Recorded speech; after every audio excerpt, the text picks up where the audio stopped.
What excites you about the competition between you and Riley? Man, I love Riley, and I love competing. Riley gonna push me, I'm gonna push Riley, and we just gonna push each other to try to be the best versions of ourselves, and may the best man win. Anybody checked on Daniel Jones' Achilles? Do they have a plan otherwise? And Anthony Richardson still on the QB. It's going to be a nickel to me. I thought his eyes were the best thing about him. You know, Charles, when you watch him and study him, he's someone that was an acquired taste. The more I watched him, I just kind of kept moving him up and moving him up and moving him up. And Here, Indiana move. We from Indiana move. We from Indiana move. I'm an Indiana move. Touchdown, I-N-D-Y. And he lost the ball. There's a fumble. Who's got it? The officials say the Colts do. Great team win, baby. Drops it way downfield, intercepted, coming forward and making the INT for the Colts in the back end. To see the Colts win Super Bowl. Hey, win on three. 1, 2, 3, win. Training camp is about to start. It's literally starting. I'm either going to drop this video the day before training camp or the day of training camp. But either way, training camp, very important time to really figure out who's going to be doing what, who's going to be starting, who's going to make the team. This is a chance for players to make a name for themselves and show that they deserve and belong on the 53-man roster.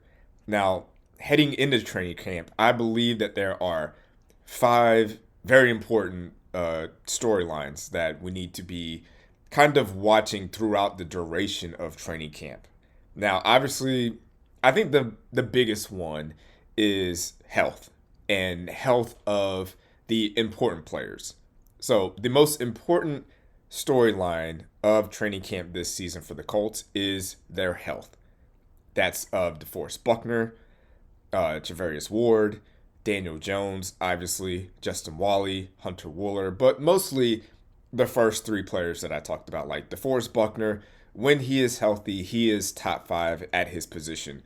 We did a video previously talking about DeForest Buckner's impact on the run defense last season. When DeForest Buckner plays, we have the best run defense in the NFL when he plays. His health is vital for this team going into this season. So I don't know if he's going to be participating in training camp, but if he is able to participate in any way, that's a huge step.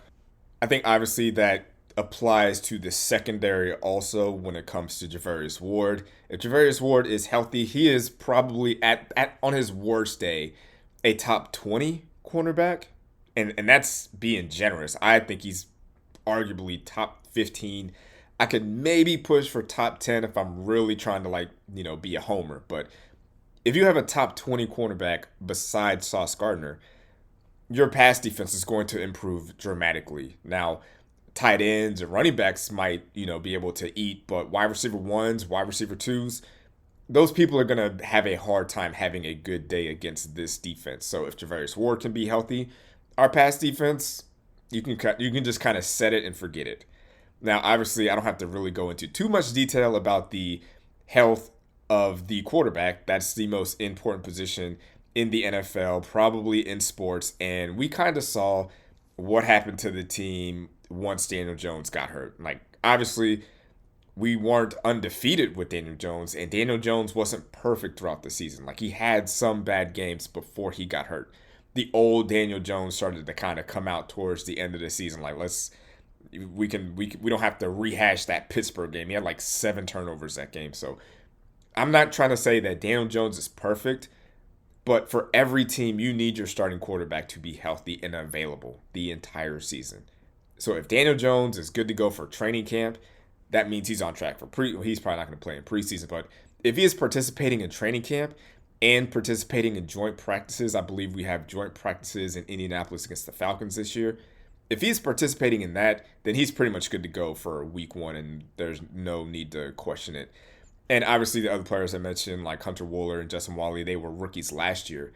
So having them, good to go for this season, knowing the kind of role that they were set up to have, that's also very important. So the health of this team, drastically important and a storyline that we need to pay attention to heading into training camp this season. Now, the second most important storyline that we need to kind of pay attention to is how many rookies is Lou Anarumo comfortable with starting on this defense? Now, technically, he is not a rookie, but I believe Justin Wally is going to start. He didn't play last year, his rookie season, but this is going to be his first full season playing, and our base defense is nickel, and he is going to be the starting nickel. So technically, he's kind of a rookie, but you know what I'm saying. I think he's obviously going to start, but now it's the question of how many other rookies are going to be starting on Lou Anarumo's defense. Now, on draft day, they essentially handed C.J. Allen the starting linebacker job. Like the day that he was drafted, when Chris Ballard had his press conference, it was pretty much like, hey, that's the green dot guy. He was a green dot guy his entire time in Georgia. He was a leader on that defense. He's going to be a leader here. So that's one off the rip. AJ Halsey, safety out of LSU, I think he's on the fast track to be a starter. I think he's the more explosive, dynamic player out of all the other strong safeties on this roster. And he has the highest upside, I believe. Now, if he is a day one starter, like the week one starter, I do kind of expect him to kind of make some sort of like coverage mistakes and filling his lane just because he's a rookie and he kind of like, he plays with his hair on fire.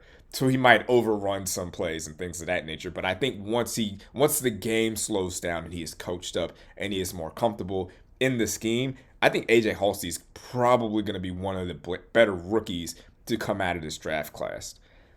Now, the more intriguing rookie that could eventually, by the end of the season, be the starter is Brian Bodiger. I'm going to keep butchering his name. I don't know. It's not that hard. Bryce Bodiger. I think by the season's end, I think he will be the starting weak side linebacker next to C.J. Allen. So off the rip, we have three rookies starting on this defense next to Justin Wally, who's pretty much going through his rookie season. I don't think any of the other defenders, Caden Curry, George Gums, I don't think those guys are going to be starting. George Gums, I believe, is a developmental project, and Caden Curry, a little bit older, kind of in that JTT mold where he's a little bit of an older player, doesn't have a super high ceiling, but probably has a higher floor, so he could see some playing time. I just don't see him being a starter. So I think by the end of the season, we will have finished the 2026 season with 3 starters on this defense.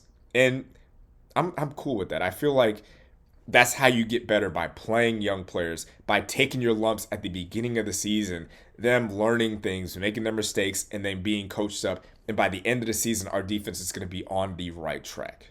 The third most important storyline for training camp coming into this year, I think it's going to be who steps up at the opposite side of Laiatu Latu. Like, I think Laiatu Latu is going to be a breakout player, not just for this team, but in the entire NFL. Like, I think I fully believe that based on his development and his trajectory and what Lou Anarumo does with him, I think it's a guarantee that Laiatu Latu is a 10-sack guy. He's continued to progress and get better every year. He went to the Sack Summit that's hosted by Max Crosby. He's learning from a lot of different players. So I don't see why Laiatu Latu isn't a 10-sack guy. Now, something that's going to improve his chances of getting better and getting more one-on-one coverages is having someone on that opposite side actually step up and be a threat. Now, I think the person with the most pressure on them to do it is JT Tuimaluau. He was a second-round pick last year, and he didn't play that much. He didn't get a lot of playing time. And what makes it a little bit worse that he wasn't able to break the rotation was that there was a player drafted after him for the Panthers that was productive. I believe they had 4 or 5 sacks and got a lot of pressures and got a lot of playing time. And JTT didn't get a lot of playing time. So I think there's a lot of pressure on him. Now, we did bring in Arden Key. We did draft Caden Curry and George Gums, but the pressure's on JTT, on Tuimaluau. I think he has the most pressure on him to be the productive right end next to Laiatu Latu. The fourth most important training camp storyline heading into the season is who's going to be the guy to carry the load, to share the load with Jonathan Taylor. Like, Jonathan Taylor led the season last year in carries, yards per attempt. Like, he was a workhorse running back last year, and he produced. I know it's a little bit different nowadays. Like, running backs are playing a little bit longer. They're more durable. Like, you look at Derrick Henry and his age, and you look at how many carries he's had, like, all the way since high school in Alabama, in Tennessee, now in Baltimore. He gets a lot of carries, but he is still so productive even at his age, going into, I believe, his 10th year in the NFL. Jonathan Taylor also had a lot of carries the last 2 seasons. And yeah, I expect Jonathan Taylor to be fine going into this year. He finished last year healthy, but you can't rely on hope, especially at the running back position. Anything can happen at any point. And if there's a possibility that there's another running back on this roster that can kind of take, I'm not saying that he needs a guy to split carries, but instead of Jonathan Taylor getting 25 carries a game, maybe if we just shrink it down to maybe 20 carries a game, and you have a player that can take those 5 extra carries, give him a breather so he is more fresh. Like, Jonathan Taylor shouldn't be playing in games when we're up 17 points. We should be able to rest him for a little bit and let one of these other guys get a drive or two. Like, that's just smart football, especially when you consider Jonathan Taylor is heading into the last year of his deal, and there's a possibility that he might be a holdout or a hold in. Like, he might show up but just not participate. He's going to want to get paid. So he's going to want to protect himself. He obviously wants to produce, but DJ Giddens, Seth McGowan, one of these guys needs to step up and be a productive running back. Like, imagine if we had Jonathan Taylor and we had, say, Jordan Wilkins or Marlon Mack, like one of those two, like guys like that who are productive. Like, you can trust them to get 5 to 10 carries, to play for 1 or 2 drives, that are good at pass protection, good at pass reception, good at running the ball.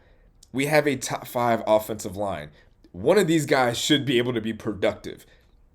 This offensive line is going to block well enough for you to get 3 to 4 yards to carry. Like, I could get 2 yards behind that offensive line. All you have to do is, like, make a few plays, make maybe one guy miss to get a first down. This offensive line is going to do what it's supposed to do. I would let my mom be the quarterback behind the Colts offensive line. That's how much I trust him. So DJ Giddens, Seth McGowan, one of those guys needs to step up as running back number 2, a quality running back number 2. And the last and 5th most important storyline heading into training camp this season, in my opinion, is the quarterback 2 battle.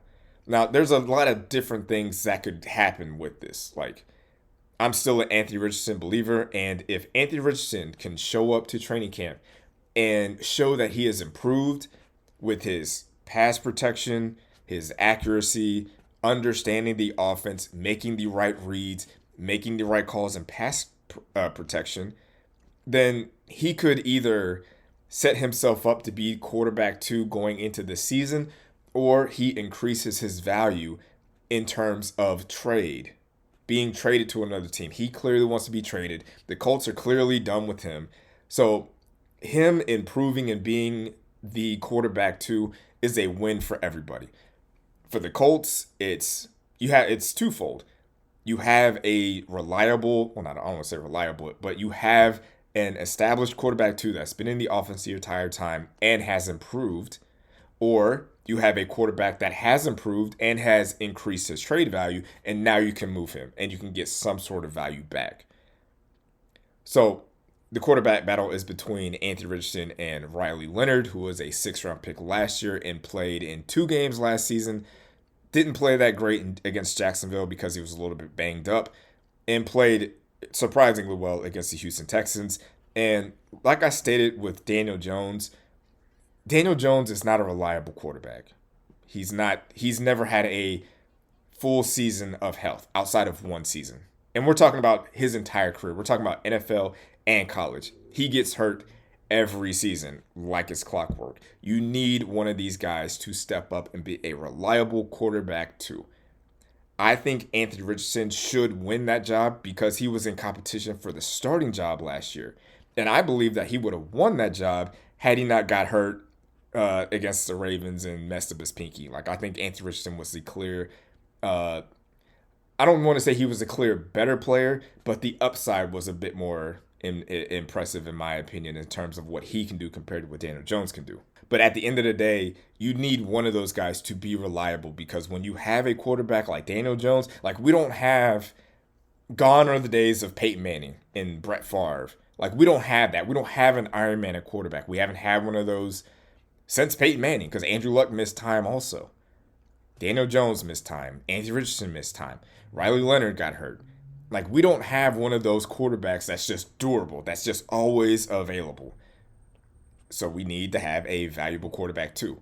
Now, for the most part, if your quarterback too is forced to start, usually that means your team is just, your season's down the drain. But I like this roster, especially on offense. I love the offensive line. We have the best running back in the NFL. We have a top 5 tight end. We have a top 10 receiver. We have a top 5 offensive play caller. I believe that if one of these quarterbacks can show improvement, that we could still win some games. Like, I don't know how far we could go. I don't know how many games they would have to play for us to be like, all right, well, this is our guy going forward. But one of these two guys has to step up and show that they can lead this offense and lead this team to wins when inevitably Daniel Jones gets hurt this season. But all in all, I believe that those are the 5 most important storylines heading into training camp. The health of our key players, the quarterback 2 battle, the running back 2 battle, the defensive end battle, and how many rookies are going to start on this defense. Let me know what you guys think in the comments, and I'll see you on the next video. Go Colts.